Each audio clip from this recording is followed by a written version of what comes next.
देवभूमि दिन भर देख रहे हैं आप और मैं हूं आपके साथ आशीष प्रमोद गोस्वामी। उत्तराखंड में विधानसभा चुनाव 2022 की सरगर्मियां तेज हो गई। इसी कड़ी में आज बीजेपी के राष्ट्रीय अध्यक्ष जेपी नड्डा उत्तराखंड दौरे पर पहुंचे। हरिद्वार से विजय संकल्प यात्रा का शुभारंभ किया। यह यात्रा हरिद्वार जिले की सभी विधानसभा सीटों में जाएगी। इसके बाद यात्रा गढ़वाल की विधानसभा सीटों तक पहुंचेगी। बीजेपी और राष्ट्रीय अध्यक्ष जेपी नड्डा ने पंथदीप मैदान से विजय संकल्प यात्रा को हरी झंडी दिखाकर रवाना किया। इस मौके पर मुख्यमंत्री पुष्कर सिंह धामी भी मौजूद रहे। जेपी नड्डा ने हरिद्वार के सड़कों पर रोड शो भी किया और रोड शो में उमड़े जनसैलाब को देखकर जेपी नड्डा बहुत खुश नजर आए। उन्होंने कहा कि उत्तराखंड विकास की एक नई कहानी लिख रहा है। बता दें कि प्रदेश भर में जाने वाले इस विजय संकल्प यात्रा में अलग अलग पड़ाव पर बीजेपी के बड़े नेता अमित शाह, राजनाथ सिंह, अनुराग ठाकुर भी शामिल होंगे। पहले चरण में यात्रा हरिद्वार से शुरू होगी और उत्तरकाशी में समाप्त होगी। दूसरे चरण की यात्रा 19 दिसंबर को बागेश्वर से शुरू होकर खटीमा में खत्म होगी। वहीं कुमाऊं में विजय संकल्प यात्रा का शुभारंभ केंद्रीय मंत्री अनुराग ठाकुर करेंगे।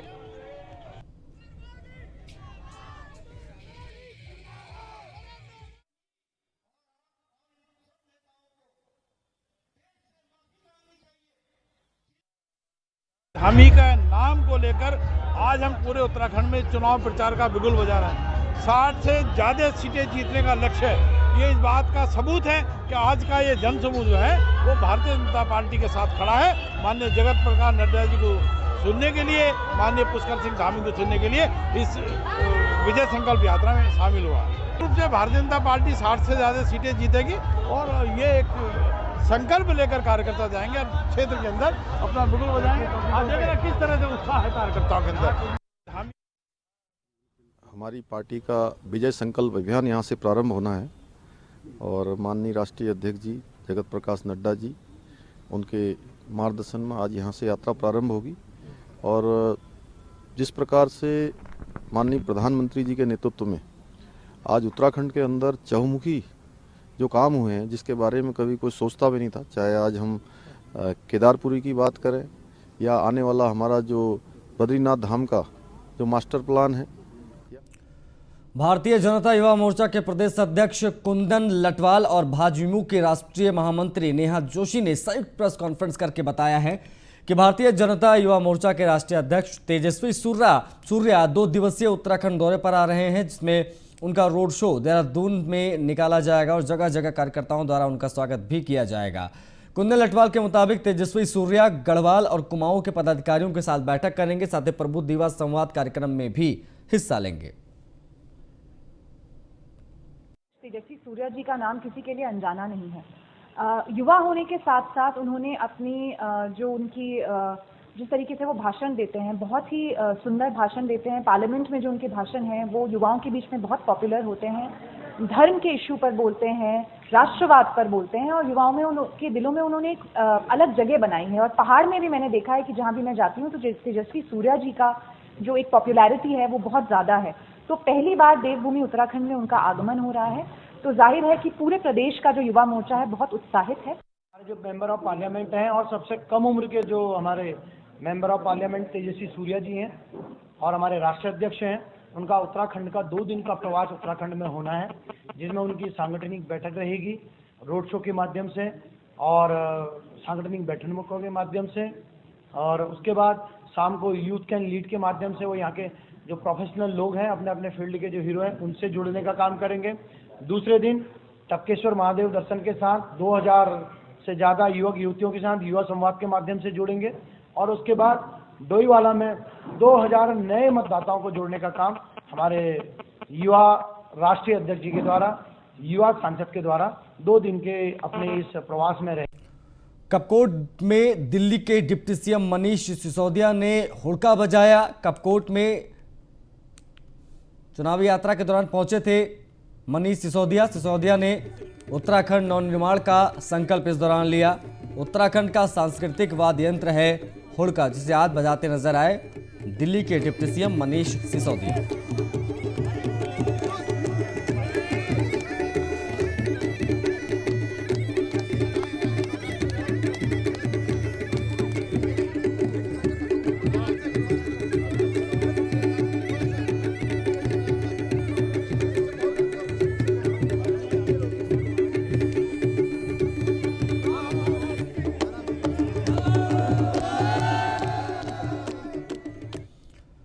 आम आदमी पार्टी के नेताओं ने प्रेस कॉन्फ्रेंस की है। काशीपुर, कोटद्वार, रुड़की और रानीखेत में प्रेस कॉन्फ्रेंस हुई है। 6 नए जिलों की मांग को लेकर मीडिया से बातचीत की गई।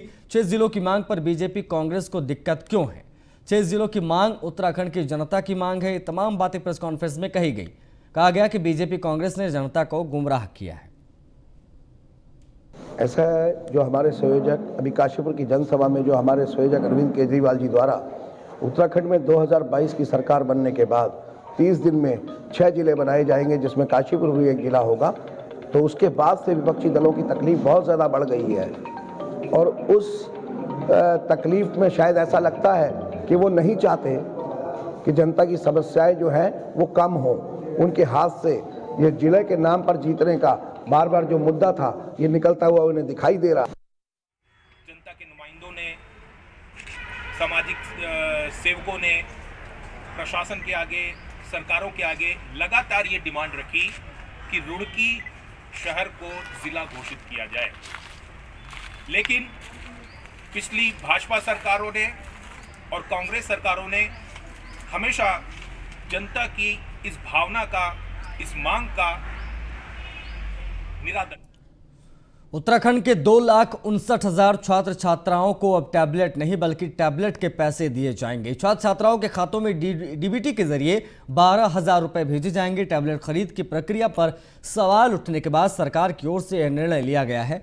सीएम पुष्कर सिंह धामी का कहना है कि सरकार ने आचार संहिता को निकट देखते हुए छात्रों के हित में यह निर्णय लिया। आपको बता दें, कांग्रेस ने टैबलेट खरीद पर सवाल उठाया था।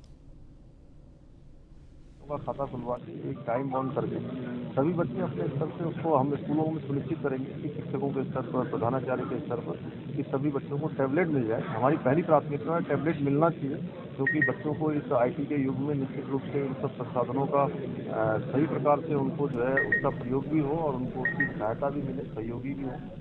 उत्तराखंड में चुनाव से ठीक पहले कांग्रेस दिवंगत जनरल बिपिन रावत के गांव से सैनिक सम्मान यात्रा निकालने जा रही है।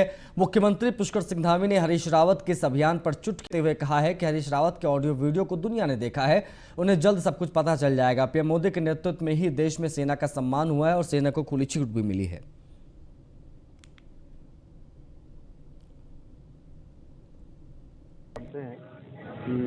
हरीश रावत जी ने जो भी काम किए हैं अपने समय में और किस प्रकार का उनके सारे ऑडियो भी लोगों ने देखे हैं, वीडियो भी देखे हैं और उनकी सरकार भी देखी। मोदी जी के प्रधानमंत्री बनने के बाद जो सैनिकों का सम्मान हुआ है, सेना का मनोबल बढ़ा है और आज़ादी के बाद से लेकर अभी तक जिस प्रकार से चाहे सैनिकों के सामान खरीदने की बात हो, उनके बूट खरीदने की बात हो या सेना को खुली छूट देने की बात हो, ये स्वतंत्र भारत के इतिहास में पहली बार हो रहा है। और अब चुनाव के समय में ऐसी पार्टी जिनका आप नाम ले रहे हैं, जो सर्जिकल स्ट्राइक का जो है लोगों से, सेना से हिसाब मांगते थे, उसका सबूत मांगते थे, सेना हमारे जनरल रावत को जो गली का गुंडा कहते थे, जो हमारे स्वाभिमान है, तो आप उनके बारे में स्वयं अंदाजा लगा सकते हैं कि आप चुनाव के समय में राजनीति के लिए उनके बड़े बड़े चित्रों का भी लोग प्रयोग कर।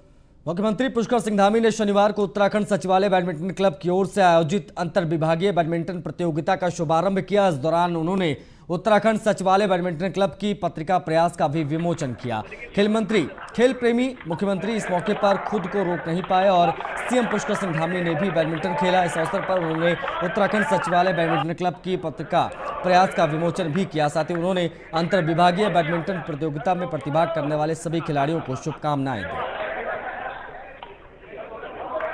अंतर विभागीय जो बैडमिंटन प्रतियोगिता हो रही है सर्विस चमोली के नाम से, चमोली हमारे बहुत ही एक अच्छे अधिकारी भी थे, एक अच्छे उससे पहले कार्यकर्ता भी थे, सभी लोग उसको बड़ा मानते हैं और हम बड़ा उनका भावपूर्ण स्मरण भी कर रहे हैं, क्योंकि मेरे साथ भी संदीप चमोली का बहुत पुराना रिश्ता था।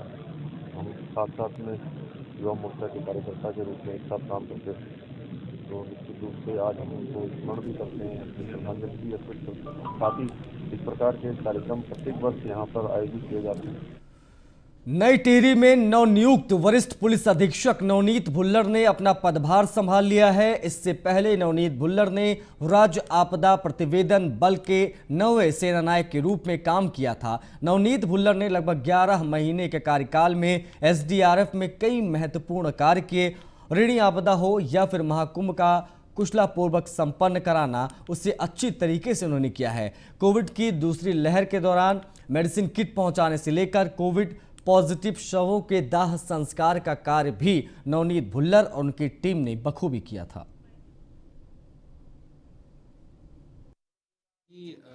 आने वाले कुछ माह में जैसे इलेक्शंस हैं, तो इलेक्शन कमीशन, उत्तराखंड शासन, पुलिस मुख्यालय, इनके द्वारा जो आदेश निर्देश लगातार हमें प्राप्त हो रहे हैं, उस हिसाब से अच्छे से उसको कंडक्ट करवाना और crime prevention and detection, law and order, आपदा एक्चुअली पर्वतीय जनपद है।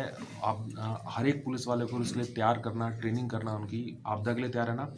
और एक जो हमारे पुलिस महानिदेशक महोदय का जो इनिशिएटिव है ड्रग्स के खिलाफ का, प्रदेश के युवाओं के लिए एक बड़ी खुशखबरी है। पुलिस विभाग में जल्द बड़े स्तर पर भर्तियां शुरू होने वाली है। उत्तराखंड पुलिस में नई भर्तियों का शासनादेश भी जारी हो गया है। ऐसे में अब पुलिस विभाग में रिक्त पड़े 1521 कांस्टेबल्स और 197 सब इंस्पेक्टर पदों के लिए भर्ती का शासनादेश हो गया है।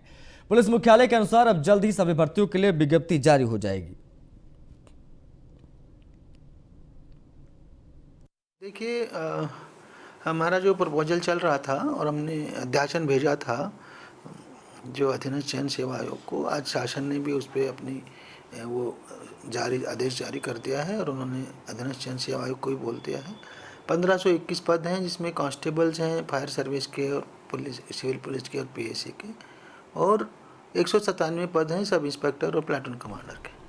तो इनकी भर्ती अब शुरू हो पाएगी। लालकुआं के अंतर्राष्ट्रीय स्टेडियम में पीएम मोदी की होने वाली प्रस्तावित रैली को भव्य बनाने के लिए बीजेपी ने पूरी ताकत झोंक रखी है। रैली को सफल बनाने के लिए बीजेपी पदाधिकारियों ने बैठक का आयोजन किया। इसमें कार्यकर्ताओं को ज्यादा से ज्यादा भीड़ जुटाने का जिम्मा दिया गया। पदाधिकारियों ने लगभग 1 लाख की भीड़ जुटाने का लक्ष्य रखा है। साथ ही बैठक में रैली को लेकर जरूरी दिशा निर्देश भी दिए गए हैं। बता दें कि इस बात पर भी विशेष ध्यान दिया गया है कि रैली में हर बूथ से लोगों की उपस्थिति होनी चाहिए। भारत के यशस्वी प्रधानमंत्री, विश्व के नंबर 1 नेता आदरणीय नरेंद्र मोदी जी हम सब लोगों के बीच में आ रहे हैं। संभावित 30 तारीख को गोलापार इंटरनेशनल स्टेडियम में वो हम सब उत्तराखंड वासियों को और विशेषकर हम सब लोगों को अपना मार्गदर्शन देंगे। इस उत्तराखंड की जनता के बीच में अपना संवाद करेंगे। हम उनका स्वागत करते हैं, उनका अभिनंदन करते हैं और हम सब लोगों के लिए बड़ा सौभाग्य का विषय है कि आदरणीय नरेंद्र मोदी जी लंबे समय से हम सोचते थे कब हमारे ज़िले में आएंगे। नैनीताल ज़िले में आ रहे हैं, इसी विधानसभा क्षेत्र गोलापार में आ रहे हैं। नरेंद्र मोदी जी का अपने आप में एक बहुत बड़ा नाम है। उनके नाम से ही लोग, हम जो तैयारी कर रहे हैं वो 1 लाख की भीड़ को मान करके चल रहे हैं, लेकिन हम ये भी व्यवस्था कर रहे हैं कि भीड़ बढ़ेगी, 1 लाख से ज़्यादा लोग आएंगे, उनकी व्यवस्था भी हमें बनाकर रखनी होगी। क्योंकि हर मामले में नरेंद्र मोदी चूँकि देश के नहीं इस दुनिया के नेता बन गए हैं, हर आदमी की इच्छा है उनसे उनके विचार सुने, उनकी बातों को सुने। लालकुआं में नगरवासियों की सालों पुरानी मुराद सरकार ने पूरी कर दी है। सभी नगरवासियों को उनका मालिकाना हक देने की घोषणा सरकार ने कर दी है। वहीं क्षेत्र के विधायक नवीन चंद्र दुमका का कहना है कि पहले चरण में 10 लोगों को पट्टे वितरित किए जाने की तैयारी हो चुकी है। इसके बाद नगरवासियों को भूमि का अधिकार मिल जाएगा। इसके अलावा अन्य सुविधाओं का लाभ भी लोगों को दिया जाएगा। की लीज न्यस्त भूमि पर बसे हुए लालकुआं निवासियों की लंबे समय से इस भूमि के मालिकाना हक की मांग थी, जिसका जीओ पूर्व में भी जारी होते रहा। लेकिन जब मैं विधायक बना तो मैंने इसको अत्यंत गंभीरतापूर्वक एक लक्ष्य निर्धारित कर यह तय किया कि मैं विनियमितीकरण अपने कार्यकाल में अवश्य कराऊं। देहरादून में संपन्न हुई आईएमए की पासिंग आउट परेड में विकास खंड पवौ के कोई गांव के रहने वाले शुभम रावत ने लेफ्टिनेंट पद की शपथ ली थी। इसके बाद वो पहली बार अपने गांव कोई पहुंचे, जहां उनका गांव वालों ने भव्य स्वागत किया। इस दौरान दर्जनों की संख्या में ग्रामीण लोग लेफ्टिनेंट शुभम रावत का स्वागत करने के लिए मौजूद रहे। लेफ्टिनेंट शुभम रावत ने कहा कि उन्हें अपने गांव आकर बहुत खुशी हो रही है। उन्होंने कहा कि जिस तरह से गांव पहुंचने पर गांव वालों ने उनका स्वागत किया है, उनके लिए वो गांव वासियों का आभार व्यक्त करते हैं। लेफ्टिनेंट शुभम रावत के पिता ने कहा कि ये उनके लिए बड़े गर्व की बात है कि उनका बेटा सेना में लेफ्टिनेंट पद पर नियुक्त हुआ है। पिता होने के नाते सबसे बड़े गर्व की बात है ये। किसी भी पिता के लिए इससे बड़ी खुशी की बात कोई नहीं है। और रही जहाँ तक हम लोग मिट्टी से जुड़े हुए इंसान, पिता होने के नाते सबसे बड़े गर्व की बात है ये। किसी भी पिता के लिए इससे बड़ी खुशी की बात कोई नहीं है। और रही जहाँ तक हम लोग मिट्टी से जुड़े हुए इंसान हैं, काफ़ी टाइम डोईवाला के राजीव नगर केशवपुरी से होकर गुजरने वाली नहर से किसान परेशान हैं। केशवपुरी बस्ती से होकर गुजरने वाले सिंचाई नहर में कचरे का अंबार लगा हुआ है, जिसकी वजह से किसानों के खेत में कचरा जमा हो गया है और फसलें खराब हो गई हैं। परेशान किसान नगर पालिका पहुंचे और अधिकारियों को ज्ञापन सौंपकर नहर की सफाई की मांग की, साथ ही गंदगी फैलाने वाले लोगों के खिलाफ कार्रवाई की मांग भी की गई। हमारे खैरी धर्मचक तिल्लीवाला की जो केशवपुरी बस्ती से होकर नहर जाती है, इसका मरम्मत का कार्य चल रहा था। 10 दिन से नहर में पानी नहीं था, तो आज किसान पानी बांधने के लिए वहाँ जब पहुँचे तो वहाँ देखा गया 1.5 किलोमीटर का जो एरिया है नहर का, वो पूरी तरह से केश बस्ती के लोगों द्वारा उसमें कूड़ा करकट फेंका गया है और पूरी नहर ब्लॉक है, जिसे हम अपनी समस्या लेकर यहाँ नगर पालिका में आए तो यहाँ अधिकारियों से बात हो रही है, इसका जल्द से कोई सफाई हो उसकी, जिससे पानी हमारा सुचारू रूप से चले। और उधर अपनी नियुक्ति की मांग को लेकर योग प्रशिक्षित बेरोजगारों ने आखिरकार लंबे धरने, प्रदर्शन और आंदोलन के बाद सचिवालय कूच किया। योग प्रशिक्षित बेरोजगारों का कहना है कि सरकार उन्हें लंबे समय से महज आश्वासन दे रही है, लेकिन अभी तक स्कूलों में भर्ती प्रक्रिया सरकार शुरू नहीं कर पाई है। सचिवालय से पहले ही पुलिस ने बैरिकेडिंग लगाकर युवा प्रशिक्षित बेरोजगारों को रोक दिया, जिसके चलते ही दोनों पक्षों में जमकर धक्का मुक्की होने लगी।